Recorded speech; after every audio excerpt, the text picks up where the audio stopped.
ang daming nangyari lately no sa buhay natin, sa church, sa mundo, sa Pilipinas.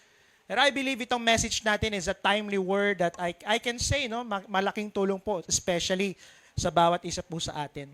Sino po dito na balitaan niyo po yung wildfire sa Los Angeles no earlier this year, tama ba? Karoon ng sunog no, isa po sa mga most famous place in the world no na karamihan sa atin ay gustong-gusto nating puntahan no. Tirahan po 'yan ng mga kalaban ko sa NBA ano, ang Los Angeles Lakers no. Oo, kasi iba ako no. Wag ko nang sasabihin, baka sabihin ninyo, baka Golden State ako Pero yun talaga ano. Okay. So earlier this year po, nakakalungkot na hindi mabilang ng mga tao na apektuhan ng grabe dahil sa nangyari. At ilan pa sa ito ay mga Christians, no? Nakakalungkot. At ang isa sa mga medyo nakakalungkot sa part na ito, nangyayari po yan, is that some Christian even use these recent happenings to spread misinformations, di ba? Like yung bahay na hindi raw nasunog kasi Christian ang may-ari. No? At nalaman na lang na fake naman pala, hindi naman pala totoo. No? At may mga insensitive comments like, hindi, judgment daw ito ng Diyos no? Sa Los Angeles. Kasi nga, magulo naman talaga ang lugar. No? Talagang walang, makaramihan ay hindi nagmamahal sa Diyos. Pero nakakalungkot kasi considering may mga believers din naman sa area. So, ibig sabihin ba nun ay pinaparusahan din Lord, even din yung mga Christians? So, that was inconsiderate. At hindi ko alam kung ano tumatakbo sa isip natin, pero ito po ay mga false informations at hindi magandang mga ugali no, bilang isang Kristiyano sa mga panahong may nangyayaring gano'n. Okay? Alam niyo po, the truth is, some Christians are affected by this disaster and it leads us to the reality that, listen to this, that we are never excused from the hardships of life. No? Meron ba? Meron po ba dito exempted sa problema? Kung meron lang sana sa school, excited tayo pag ganun. O sige, yung mga gwapo exempted sa exam, alam niyo po kung gwapo lang, siguro magmula college, hindi ako nag-exam. Biro lang po Di ba yung mga ganun, no? Yung mga ginawa sa ganito, exempted sa exam, exempted sa ganun. Ang sarap yung ganun Pero sa reality ng buhay, lahat naman talaga tayo, bata, matanda, mayaman, mahirap, pogi, hindi masyadong pogi, ganun na lang, lahat tayo ay hindi excuse sa tinatawag nating hardships, trials, problems in life, no? At masyado naman sigurong imaginative na kung nasusunog ang buong area, tapos yung mga bahay na lang ng Christians ang hindi naaapektuhan. Well, kayang gawin yun ni Lord. Diba? Imagine mo, bumabagyo sa buong Manawag, buong Pilipinas, tapos yung bahay mo hindi. Diba? Maganda siya, kaya siyang gawin ni Lord, pero mukhang napaka-imaginative. At kung panahong bumabagyo at bumabahari sa atin, imposible namang hindi mga bahay lang ng believers ang hindi basa. 'Di ba? Naalala ko nga po, meron yung bagyo sa dito sa Pangasinan no? Syempre nung time na yun, apoy na apoy ako pagbabasa ng mga Bible, ng mga stories from the Bible. So, ang lakas po ng ulan. Doon pa tayo sa Baritaw noon, yung meron kaming mga ang tawag doon, yung basta, yun. Terrace po ako. Lumabas po ako, talagang full of faith. Tinaas ko yung dalawang kamay ko, Lord, I declare. Lalabanan ko talaga, parang si Jesus, di ba? Sinabihan niya yung bagyo. Tumigil ka, sabi ko, biglalong lumakas, pumasok na po ako. Wala tayong magagawa, di ba? Minsan ganun, we are trying our best na maging exempted sa bagyo, pero ganun talaga no? Kasi nga, we are living in a fallen world. So, ibig sabihin, damay tayo. Sabi mo sa katabi mo, damay tayo. Kaya naman kung hindi tayo excuse sa hardships and trials in life, ano ang magiging prinsipyo natin bilang mga anak ng Diyos? So join me on my message today entitled, In Facing Trials. Sa pagharap sa pagsubok. Okay? So bago tayo magtuloy, manalangin po tayo. Lord, excited kami to hear your word today. And we are here, hindi dahil maganda ang nangyayari sa buhay namin, perfect, pero in spite, Lord, of everything that is happening in our life, we are here by faith, knowing that you are in control and you know what you are doing. Ang prayer ko, Lord, yung mensahe namin ay magbigay ng encouragement, empowerment, at pagbabago sa buhay namin. At tulungan mo kami, Lord, na maging maayos ang aming trato, ang aming, Lord, pagharap sa mga problema. No? Kasi hindi pala kami exempted. And Lord, help us to understand the principles that you will be sharing to us this morning. In Jesus' mighty name we pray. Amen. Anong dapat nating matandaan kapag humaharap tayo ng pagsubok? So knowing na tayo palang lahat ay dadaan sa pagsubok at hardships, ano dapat ang tandaan natin? Alam niyo po ba si Apostle James gave us some principles. Okay, makikita natin yan sa James chapter 1 verse 2 to 12. So consider it pure joy, my brothers and sisters, whenever you face trials of many kinds, because you know that the testing of your faith produces perseverance. Pakibasa po next.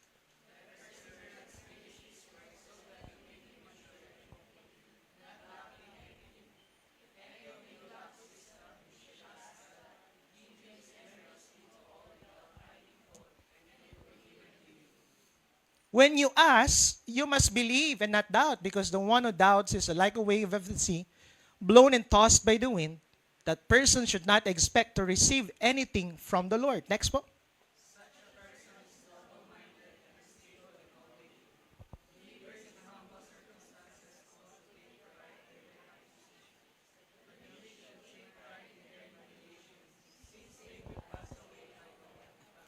Ano, ganda yun, no? Parang wildflower daw, no? Yung nilalagay sa ulo, tama ba? For the sun rises with scorching heat and withers the plants. Its blossom falls and its beauty destroyed. In the same way, the rich will fade away even while they go about their business. For the last, sa pinaka-last text, sabay-sabay po tayo. Blessed is the one who perseveres under trial, because having stood the test, that person will receive the crown of life that the Lord has promised to those who love Him. So itong text na ito, for context, ano, sa panahong ito po, humaharap ng iba't ibang problema ang Jerusalem Church. No? Meron silang problem, both external, internal. Pag sinabing both external, internal, parang ganito, ikaw, may problema ka na nga sa bahay, may problema ka pa sa school. Meron kang problem internally, externally. So nung time na to, ang church ay nakaka-experience, no, externally, persecution. So sa labas ng church, nakaka-receive sila ng persecution sa mga Christians. May mga political wars, parang sa panahon natin ngayon, tama ba? Pwede bang i-remind mo yung katabi mo, sabihin mo, bati na tayo, ha? Tina tayo, di man tayo magkakaiba. Magkakaiba man tayo ng mayor, senator, ng party list, bati na tayo. Sige, sabihin mo sa kanya, bati na tayo. Parang ayaw niya sabihin, ano? At mayroon silang problem internally, di ba? Merong favoritism doon sa church, okay, merong division na nangyayari, etc., etc. At dahil dito, okay, nagbigay si James ng mga katotohanan na maaari rin nating paghugutan ng strength sa ating mga personal trials. So ngayon, itong sasagutin po natin, anong dapat nating, o mga dapat nating tandaan, sabihin natin, tandaan, kapag humaharap tayo ng pagsubok, o kapag humaharap tayo sa pagsubok. 4 na bagay, at tapos na po tayo. Number 1 is joy despite of trials. Sabi mo nga, joy despite of trials. Sabi diyan, consider it pure joy, my brothers and sisters, whenever you face trials of many kinds. So, gusto ni James na makita natin na kahit sa gitna ng pagsubok, maaari pa rin tayong makahugot ng kaligayahan. Alam mo, sa Pilipino mo makikita yung ganun yung ganung attitude. Di ba na, nakita niyo yan, yung bahana yung Manila, tas yung anong ginagawa ng mga Pilipino, nagsusurfing. Anong ginagawa natin? Naglalango yan sila, tas pag may video, ay, gaganon. Ang saya ng Pilipino, no? Pagamat, okay na yun. So, yun nga, no? He was talking about the joy that is not dependent on the happening, sige next, but is founded on our relationship with Christ. Pero ang point ni James dito, na yung joy na sinasabi niya, hindi yung joy na nakukuha kapag may happenings. May mga ganun po ba sa atin, di ba? Ang saya nga naman pag may happenings sa buhay, tama po ba? Sino pang hindi masaya pag may happenings? Okay lang ba kayo? Para lungkot nyo. Di ba? Pag may happenings, gustong-gusto natin Pero yung sinasabi nito na kahit walang happenings, masaya pa rin. Bakit? Kasi ito yung founded sa relationship niya with Christ. At nagulat ako kasi the word consider, sabi kasi, di ba, consider it pure joy. The word consider in Greek is hegeomai, which means to lead, to rule, and to guide. So, basically, gato ibig sabihin niyan. Okay, James is telling the church na sa gitna ng pagsubok, dapat ang nagli-lead, nagro-rule at nagga-guide sa atin bilang Kristiyano ay hindi lungkot, hindi takot, hindi pangamba, pero kagalakan. Ano ibig sabihin nun? Ibig sabihin, listen to this. In facing trials, merong lungkot, tama ba? Meron ba dito may duman kayo sa pagsubok, masaya kayo? Let's be real, right? Pag may pagsubok, malungkot. Ano pa? Pag may pagsubok, may pangamba. Ano na yung bukas? Ano nang gagawin ko? Anong future ko? Meron yun, normal yun. Andun yung hinagpis. Di ba? Iiyak ka talaga eh, masasaktan ka talaga eh. Pero ang sinasabi ni James, pero hindi dapat ito ang nagli-lead, nagro-rule at nagga-guide sa buong pagkatao mo. Naintindihan niyo po yun? Ibig sabihin, mas nilinaw ito ni Paul sa book of Philippians. Ibig sabihin, Philippians 4:4, sabi niya, rejoice in the Lord always. I will say it again. O, di ba yung ginagamit ng mga kababaihan yan? Tama po ba? Ay, iba pala yun, no? Shampoo pala yun, no? Rejoice. Di ba yung mga rejoice? Rejoice in the Lord always. Iba pala yan, no? And this implies that finding joy is a matter of choice for Christians. Yes, iiyak ako. Yes, mangangamba ako. Yes, may hinagpis. But I will choose to be happy. I will choose to find joy in the midst of trials. Kasi ang human tendency lagi may lungkot, hinagpis, takot, pangangamba. But it's a choice ang maging magalak. Okay? Pero nilinaw ni Paul, kasi baka marami sa inyo, uy, ang saya-saya ako kasi nasa pagsubok ako. Hindi ganon. Nilinaw niya, sabi niya, rejoice in the Lord. Not rejoice in your trials. No. Sabi niya, rejoice in the Lord. Okay, this only shows na in times of trials, huwag hanapin sa mundo kung saan ka sasaya, pero hanapin ang joy na nanggagaling sa Diyos. Di ba minsan, sino po makakapag-agree sa akin? Kapag may pagsubok tayo, minsan, gusto ko muna makapag-isa. Gusto ko magbagyo saglit. Tama? Para makalimot. Di ba? Gusto ko munang magdagat. Ano pa ba? Gusto ko munang maghimpapawid. Uy, lahat na, no? Gusto ko magbundok. Ano pa ba? Anong gusto nating gawin? Okay? Di ba minsan ganon, gusto ko munang mag-shopping, pero wala tayong pera, di ba? Kaya wala tayong karapatan mag-shopping. Window lang, window shopping lang. Ganon ang ginagawa natin, di ba? Just to find joy, just to find that happiness, no, na para lang maibsan, matanggal yung lungkot ng puso. Pero magugulat ka, kahit buong araw ko nag-enjoy sa beach, no, sa himpapawid, saan pa ba? Paano yung nag-enjoy sa himpapawid, no? Hindi ko alam yan, no? Siguro sasama ka kay Giko, no? Ganun kayo, no? Ano pa ba, no? Mag-enjoy sa panonood o pag-shopping. At the end of the day, pag-uwi mo, malungkot ka pa rin, eh. Tama ba? Kaya nga sinasabi ni Lord, huwag mong hanapin yung saya mo in times of trials sa mundo. Kaya nga sabi niya, hanapin niyo sa akin. Rejoice in me. Are you here? Kaya nga po, dalangin ko kay, saan na tayo? Mahirap man intindihin, pero sa ating mga mananampalataya, sa ating mga may Jesus sa puso at buhay, in facing trials, there is joy. Alam ko minsan manghirap hanapin yun. Ang hirap maging masaya kapag hindi masaya. Totoo naman. Ang hirap mag-rejoice kapag walang i-rejoice. Okay lang ba kayo? But I believe there is joy.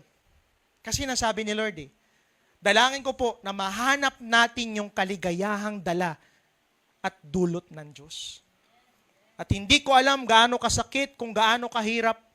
But listen to me, sa lahat po ng dumadaan ng pagsubok, sa lahat ng nasasaktan ngayon, may hinagpis, may takot. Listen to me, sasaya ka din. Sasaya kang muli.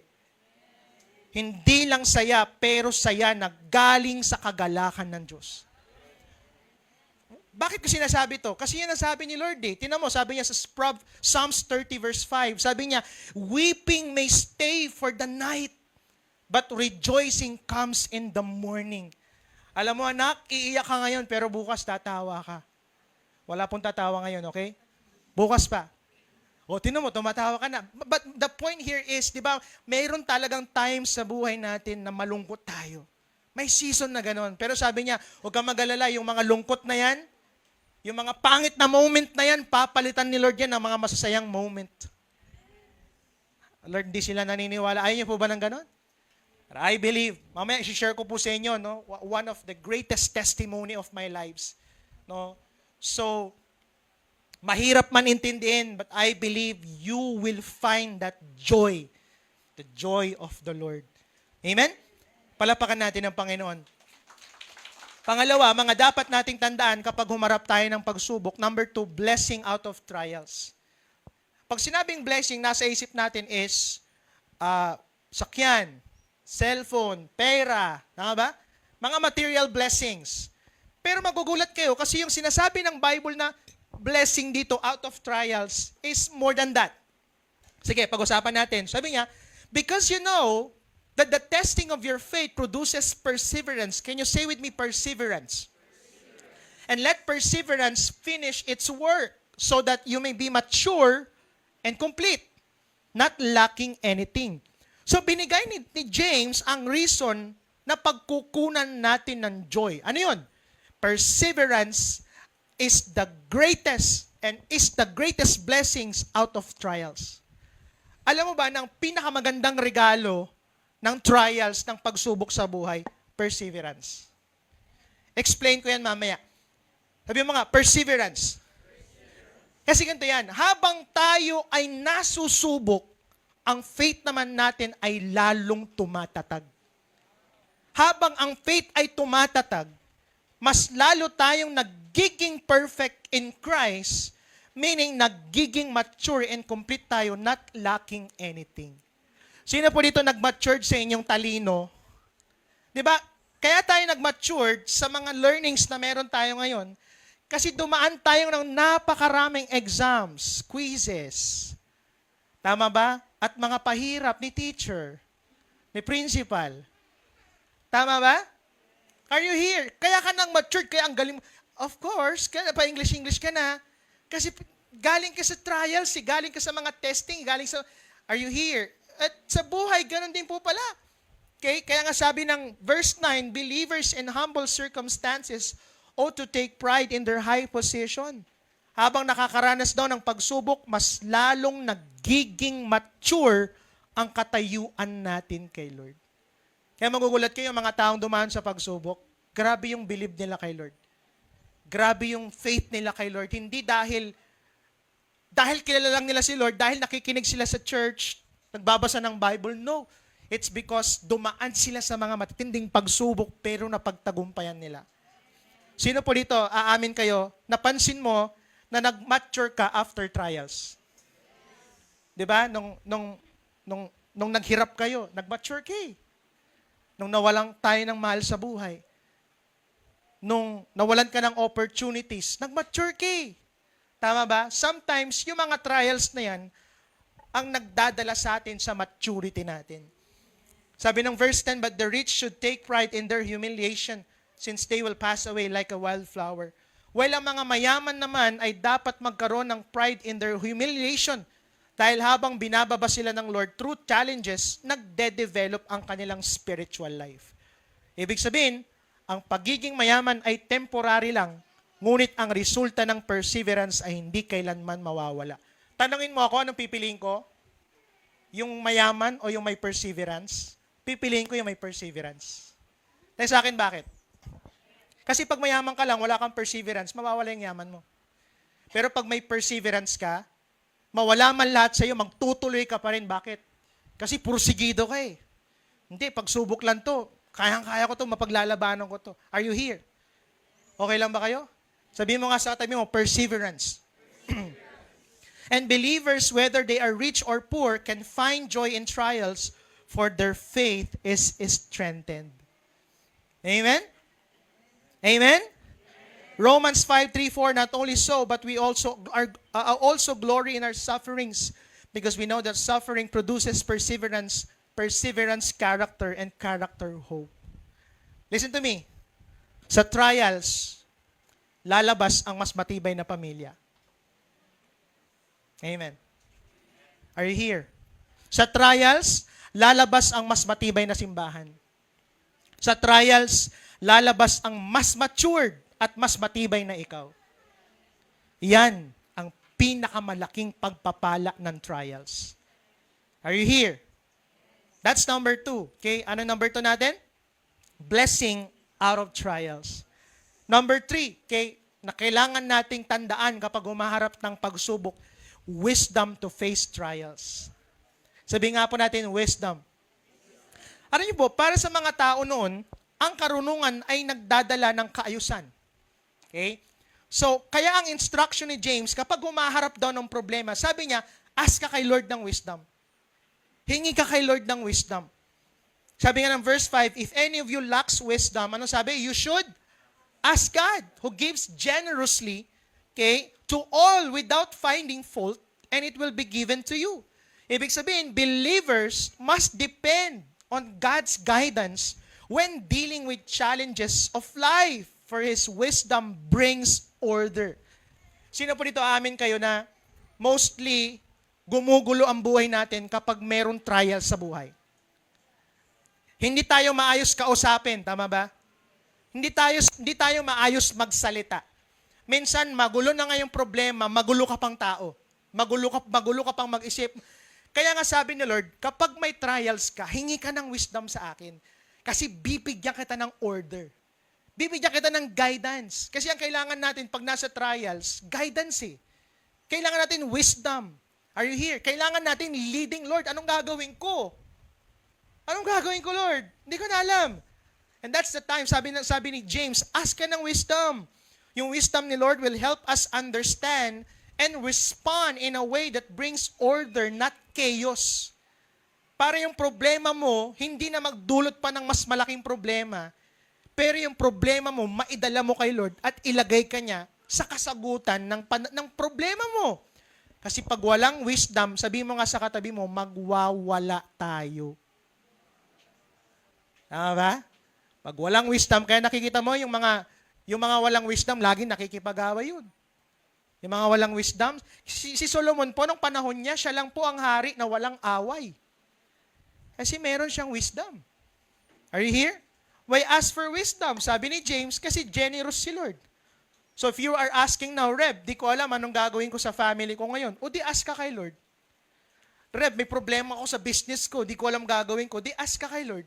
Sabi niya ask ka ng wisdom, tulungan kita. Are you here? Amen? Wag kay AI. Minsan ganun, di ba, search mo, how to, paano magpatuloy sa buhay kahit may pagsubok. Di ba? Minsan ganun, di ba, number 1, number 2. Mga kapatid, wag tayong, di ba? Doon tayo kay Lord. Hingi tayo ng tulong kay Lord. Amen? Paano daw tayo mag-ask ng wisdom? Believe and do not doubt. Verse 6-7, sabi nga dyan, but when you ask, you must believe and not doubt. Alam niyo po ba that this leads us to the truth that we are never alone in our challenges. Sa bawat pagsubok natin, tandaan po ninyo to, hindi kayo nag-iisa. More than willing ang Diyos na gumabay sa kanyang mga anak. If you are in trials now, if you are in pain, in challenges of life, let me tell you this, God is willing to help you, to guide you, to continue in your journey. Amen? Kasama natin ang Diyos. And last but not the least, okay, hindi pa pala. Ayan, are you in trials now at hindi mo alam kung paano gagawin? Hindi mo alam kung paano ito haharapin? In facing trials, humingi ng gabay sa Diyos. It's okay, sabihin mong di mo alam. It's okay, sabihin mong di ko kaya. It's okay. Alam naman ni Lord eh. Pero hingi tayo ng gabay kay Lord. Amen? And last but not the least, mga dapat nating tandaan kapag humaharap ng pagsubok. Balikan nga natin, ano yung number 1? Joy despite of trials. Number 2, blessing out of trials. Number 3, wisdom to face trials. And last but not the least, reward greater than trials. Sabi mo nga, wow! Blessed is the one who perseveres under trial because having stood the test, that person will receive the crown of life that the Lord has promised to those who love Him. Alam niyo po, si James nagbigay ng isang napaka-powerful encouragement. Sabi niya, those who will persevere will be rewarded soon. Yung mga nagtutuloy sa buhay. Yung mga kahit hirap-hirap na lumalaban pa rin, sabi niya, re-rewardan ko kayo. Ayaw niyo po ba? Parang yung mag-amen la, parang hirap na kayo, ha? Amen? Yung mga nag-i-amen daw, sabi ni Lord, re-rewardan niyo. Kayo naman, kailangan ko pang pilitin, ano? Wala po sa Bible yun, ha? Kailangan mag-amen para rewardan, no? Wala pong ganun. Okay? Alam niyo po na ang ginamit pala sa Greek term ni James, kasi sabi niya, re-rewardan tayo ng crown of life. Yung pinag-aaralan ko, yung crown kasi, may dalawang crown, no, ng panahon na yon. Yung unang crown na Greek is Stephanos, no? Galing yan ng GSW, no? Iba pala yun, no? So, Stephanos, yung isa naman na crown ay diadema. Yung diadema, yun yung gold crown na nilalagay usually sa mga hari, reyna. So usually pinapasa lang yun, hindi yung pinaghihirapan. Pero ang ginamit niyang crown dito, crown of life, is the term na Stephanos. Okay, na ito ang term na ginagamit sa corona, wala pa yan, nagawa sa dahon, di ba? Na sinusuot ng mga athletes na nananalo sa mga contest, pati na rin sa mga nagtatagumpay na mga military personnel. Hindi ko nalagay yung picture. Yung alam mo parang may mga dahon-dahon siya na nilalagay dito. Siguro mga ano yun, mga bungimbilya o hindi ko alam. Basta may mga dahon na nilalagay dito. Dito yun. Hindi siya yung gold, hindi siya pero it signifies na pinaghirapan mo yun. At ibibigay niya sa yun kasi pinaghirapan mo eh. Are you here? Kaya nga sabi dito, yung crown of honor ay para sa mga taong may na-achieve. In short, yung mga paghihirap mo, yung pagtutuloy mo, yung mga kahit parang wala nang pag-asa pero nagtutuloy ka. Sabi ni Lord, Nak, ibibigay ko yun sa'yo. Kasi pinaghirapan mo yun. It's a crown of honor. Okay lang ba kayo? Kailangan ko pang gumanon, di kayo umaano, ano? Lord, ano ba kailangan kong gawin, Lord? No, para... Amen? Ibig sabihin, makinig kayo sa akin, nakikita pala ng Diyos lahat ng efforts ng kanyang mga anak. Kita ni Lord lahat ng effort natin. And soon, He will honor those who honors Him. Pag hindi ka huminto, pag nagtuloy-tuloy ka, especially in loving God, serving Him, in spite of every trials, painful situations in life, Nak, I have this great reward for you. Palakpak po sa Panginoon. The greater the trials, the greater the reward. Can I call the music team? At sasayaw na po ako, no? Ganyan, diba? May ganun ba yun? So mga dapat nating tandaan kapag umarap sa pagsubok. Let's recall.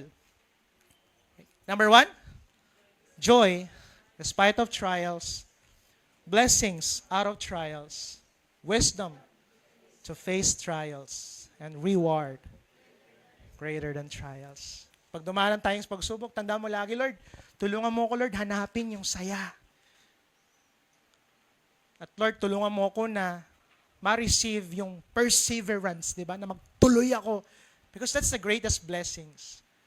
And give me wisdom, Lord, whenever I face trials in life. So, sige. Naka-on na ba doon yung music doon? Pa-on yung music dyan? Yan. Number 4, tama ba yun? Number 4. So let me share with you the most painful and challenges, okay, and challenging trials we face. Okay lang po ba yun sa inyo? This is not my testimony, but this is my testimony and my family's testimony. It has already been 5 years since nangyari ang makasaysayang pandemic caused by the virus called COVID-19. Tama po ba? Lockdown lahat, sarado establishment, panic buying malala, at bawal lumabas ng bahay. Yung inakala nating 1 week, magiging 1 month, magiging 1 taon, magiging 2 taon. Naalala ko po, 2020, grabe yung sharing ko ng testimony kay Lord. Bakit? Kasi nga, sa kabila ng pandemic, wala sa pamilya namin na na-COVID. Talagang pinagyabang ko yun, Lord, grabe ka, napakabuti mo. Okay? At mukhang pinagpala kami ng Panginoon. Yung church, yung ministry, yung family, everything is thriving. No? Victorious nga, ika nga. No? At sabi ko pa, no? Iba talaga ang mga naglilingkod sa Diyos. Everything seems perfect and fine. No? Not until pumasok ang 2021. Okay? At nagkasakit si Dad. So yan po yung picture po niya. That was 2021. Yung inakala naming simpleng sin at dala ng pagod sa ministry, turned out COVID-19 pala. So it was a COVID virus. At first, we are full of faith kasi po si Bishop ay dumaan na sa maraming pagsubok. Usually, pag pinagpipray niya, gumagaling agad. Pero nagulat kami, bakit ilang araw na ang nakakalipas pero parang wala pa ring nangyayari at mas lalong lumalala. Until we decided as a family, actually ayaw ni Bishop, pero we decided as a family na i-admit si Dad sa hospital kahit ayaw niyang magpa-admit, no? Kasi iniisip niya, nakakaya sa mga members kasi nga nag-preach pa siya nung Sunday. So malalockdown tayong lahat. Tama ba? So yun pa iniisip niya. Hanggang sa hirap ng part ng buhay niya, iniisip pa rin niya ang mga membro. So kami nang nag-decide, dinala po siya ng hospital, ito po si Bishop noon. Maybe some of you ngayon lang po ito makikita. Okay? So, nung tinakbo namin siya sa hospital, doon namin na-find out na severe COVID na pala yung condition ni Dad. Okay? Saan tayo? Kaya to make the long story short, Dad is in a critical condition, kaya need niyang ilagay sa ICU for several days. At kung makikita niyo po itong picture na ito po yung lung stint ni Bishop, no? Dapat pala ito ay malinaw, ano? Pero based sa picture na ito, punong-puno po yan ng plema. Hindi na po namin nailagay yung sa utak. Sa utak po ni Bishop, punong-puno ng dugo. At sabi ng doktor, paano nakakapagsalita ka pa, punong-puno ka ng dugo sa utak. Dapat sabi nila ay comatose na dapat siya, pero hindi siya na comatose. So, dumating pa po sa time na, yun nga, na lockdown ng church, nakaranas din ng symptoms, yung mga kapatid ko, lahat po sila, lockdown sila nun. Okay? At isang gabi, ayun nga po, no, hindi namin alam kung saan kukunin ang pera at pambayad sa ospital. Spirit, soul, body, pagod kami. We are heavily punched out. At dumating pa sa time na si Kuya Mike po nag-chat sa amin kasi siya yung kasama ni Bishop sa ospital. At sinabi po niya na parang naglalakad daw si Dad sa alambre. Sabi ko, wala pa akong nakitang naglalakad sa alambre. It only shows na anytime pwede po siyang mamatay. Okay? So, nung time na yon, okay, ang dami nang tumatakbo sa isip ko, what if uuwi na siyang abo? Kasi ganun minsan, di ba? Yung ayaw natin itakbo sa ospital kasi thinking na pag iuwi natin, kasi COVID, abo na sila. Yun, kasi ganun nangyayari, no? Ano pang nasa isip ko? I remember telling God, sabi ko, Lord, kung mamamatay si Dad, hindi na ako maglilingkod sa'yo. Kasi hindi ko maisip kung paano buong buhay namin naglingkod kami. Iniwan namin lahat, pero nangyari sa amin. And you know what? Nung time na yon, alam niyo po ba na sa gitna ng lahat ng ito, we never stop serving God as a family.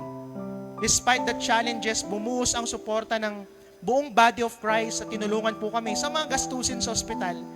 Mahigit po ang bills namin, pero we were able to pay for it at maraming salamat po sa lahat ng tumulong at nanalangin. Pwede po bang palakpakan niyo yung mga sarili niyo? Kayo po yun. At good news, kasi matapos ang matinding laban sa ospital, naiuwi namin si Dad. So ang saya-saya namin. Bagamat hindi ko kinaya nung una ko siyang makita dahil lantang gulay po siya. Ito po yung nag-meet kami bago umuwi si Bishop. Ito po yung pag-uwi po niya. Nung time na ito, ang usapan namin, walang iiyak pag nakita si Bishop. Pag nakita niyo si Daddy, walang iiyak. Ipakita natin, kakayanan niya yan, lalabanan niya yan. Pag-uwi po niya, actually, parang bumagsak yung moral ko. Kasi buong buhay ko, ito yung taong nilulook up ko eh. Ito yung taong nagpapalakas ng faith ko, ng pamilya namin. At ngayon, wala na kaming makitang ganun na magpapalakas pa muli sa amin. So, nung time po na yun, talagang grabe. Hindi na siya yung daddy that I used to be. Daddy na inspirasyon ko, daddy na lagi nagpapatawa, daddy na laging malakas at healthy. It really broke my heart. Akala ko po after nun, tapos na kasi naiuwi na namin sa ospital. Pero mas malaki pala ang gastos sa recovery. Sobrang drain kami financially, emotionally, physically. umabot sa time na need naming ibenta halos lahat ng meron kami, makarecover lang po si Dad. Hanggang sa nag-resign po si Dad at kaming buong pamilya from our previous church, sa mga nakakaalam po. Kaya dahil sa mga pain at conflict na pinagdaanan namin, kasi ang utos po ng doktor, wag na wag mai-stress ang daddy nyo. Nung time po yun, stress na po siya. So we choose peace.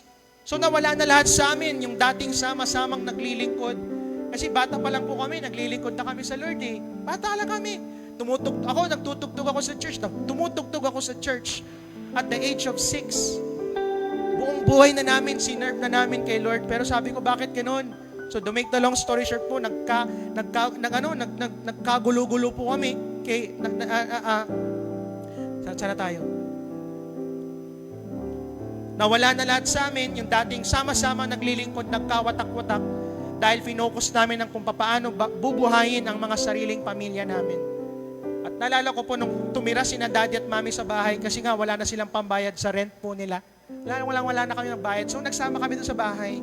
And I remember me and my mommy talking and saying, sabi ng mami ko, "Nak, sanay naman tayong maging mayaman at mahirap. Pero hindi tayo hihintong maglingkod sa Diyos." Despite po ng trials at pagsubok, nahanap namin yung joy sa Panginoon. Pagpasok po ng 2022, January po, naisilang ang Lighthouse Church International. Sige, pakita natin yung picture. Next. Alam niyo po, hindi naging madali ang church planting. Hindi namin alam kung saan magsiservice. Dumarating pa yung time, yung mga music team, nagbubuhat yan. Makikita mo dyan sa may plaza, buhat-buhat nila sound system, pupunta lang namin yung mga gamit namin. I was really crying. Sabi ko, Lord, ganito ba ang maglingkod sa'yo? Despite everything we've done, lahat ng mga sacrifices, pero ganito ang nangyari. Sa totoo lang po, I really ask God, Lord, bakit si Dad? Lord, bakit kami? Bakit yung pamilya ko? Lord, bakit nangyari sa amin to? Pero alam niyo po, indeed, wala palang exemption sa trials. Kahit pastor ka, kahit leader ka, kahit naglilingkod ka sa Diyos, dadan at dadan tayo lahat sa problema at pagsubok. Amen? Hindi naging madali po, pero sa tulong ng Diyos at wisdom na galing sa Kanya, nagtuloy ang simbahan. Alam niyo po, fast forward, after 2 years, after 3 years, sa kabila ng pagsubok and facing trials, we, the Sagawinit family, experienced joy. Naging masaya kami, may pera man wala. Nalala ko, dati pag lumalabas kami, nasa mall kami, nasa kung saan-saan kami. Ngayon, wala na kaming pera. Nagmimit lang kami sa bahay, konting pagkain, pero alam mo, nagtatawanan kami, hindi nawala yung joy, yung saya sa puso namin. Doon ko na-realize na pwede palang maging may masaya, may pera man o wala, may church man o wala, blessed man o dumadan sa pagsubok. Naging mas matatag kami as family. Sa trials na to, mas minahal ko at na-appreciate ang mga kapatid ko. Akala ko dati problema ko sila, pero alam mo, mga kapatid ko palang tunay kong kakampi. Sila yung mga kasama ko sa mga pinakamahirap na points ng buhay ko. And you know what? Sa trials na ito, daming lessons kaming natutunan. And guess what? Listen, God turned our pains into joys, our test into testimonies, and there was a great reward than trials. Alam niyo po, sa ngayon, si Kuya Mike po ay working as an assistant sanitary inspector sa RHU. At the same time, habang actively serving in the church, kasama po ang kanyang asawa, kanyang mga anak, kasama namin naglilingkod sa Lord. Si Kuya Kenneth naman po ay driver bodyguard ni Mayor Ming. At kasama po namin sa ministry pag may mga kailangan sa kids, finances, kailangan, chat-chat kagad yan, magbibigay kagad siya. At alam niyo po ba na this year lang po, biniyayaan sila ng mag-asawa ni Lord ng kotse. Meron na silang binigay ni Lord yung pangalawang babae sa pamilya namin na apo. Yan po ay si Baby Keziah Jer at nakabili ng bagong brand new na motor. Si Ate Irene naman po at family niya, Pastor Irene, ay actively ministering sa ating community life. Couples, moms, at kasama ko po sa pastoral team and staff. Biniyayaan din po sila ni Lord ngayon ng sakyan, ng motor, ng bahay, at panibagong baby. Ayan si Baby Saya. Si Kuya Joel naman po ay nagki-keyboard pa rin. Hindi po, sa tagal po niya naghintay, salamat sa Lord, kinasal po siya last year. At isa po yun sa mga pinaka-best gift ni Lord as a family sa amin, no, nung kinasal po siya ni Bishop Manny at pinanganak ang totoong Jazz. Kasi peke lang pala siyang Jazz, no, yan pala ang totoong Jazz, no. Si Baby Jazz, no, at kasama po namin hanggang ngayon naglilingkod sa Panginoon Diyos. Kami naman po ni Pastora Jubel, isang karangalan na gawing senior pastor po ng Lighthouse Church. For 3 years po, pinalago tayo ng Diyos. Yung dating walang masakyan, nanghihiram ng tricycle, biniyayaan kami ni Lord ng isang kotse. Meron kaming online business, nakakapag-travel again abroad at local, hindi lang para mag-enjoy, pero para maglingkod sa Diyos. At ngayon po, ginagamit ni Lord ang church to minister, to help churches from different parts of the world. Alam niyo po, si Daddy buhay.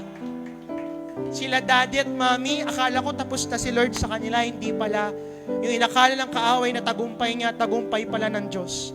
Out of trials po, naitayo finally ang bahay nila.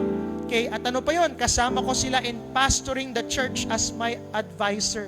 Yung ministry po ni Bishop, siya ngayon ay spiritual advisor ni Mayor Ming, mentor ng Blessed Manawag Pastors Fellowship, nagli-lead ng legendary Connect Group at ginagamit ni Lord to share their testimonies sa iba't ibang panig ng bansa at nagiging tulong ngayon sa mga simbahan.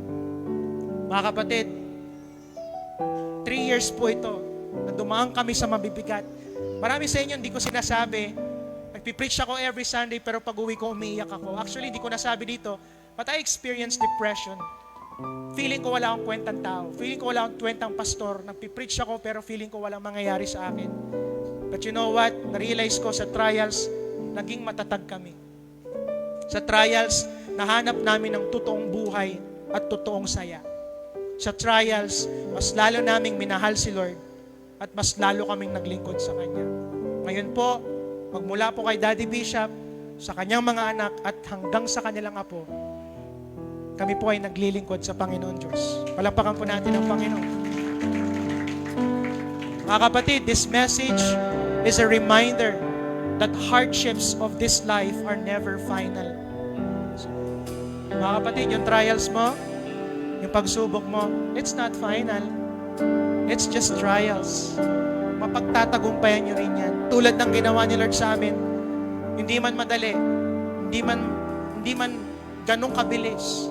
Let me tell you this, kakayanin mo. You will overcome. That's not your final. Sabi ng kaaway sa amin, hindi, tapos na ang Panginoon sa mga Sagawinit family. Ang hindi ko alam, nagsisimula pa lang pala si Lord. Amen? Maaari pa rin tayong makaranas ng pagsubok, pero hindi naman tayo nag-iisa at hindi rin nasasayang ang lahat ng ating pagtsatsaga. Tatayo tayong lahat. Sabi mo nga sa katabi mo,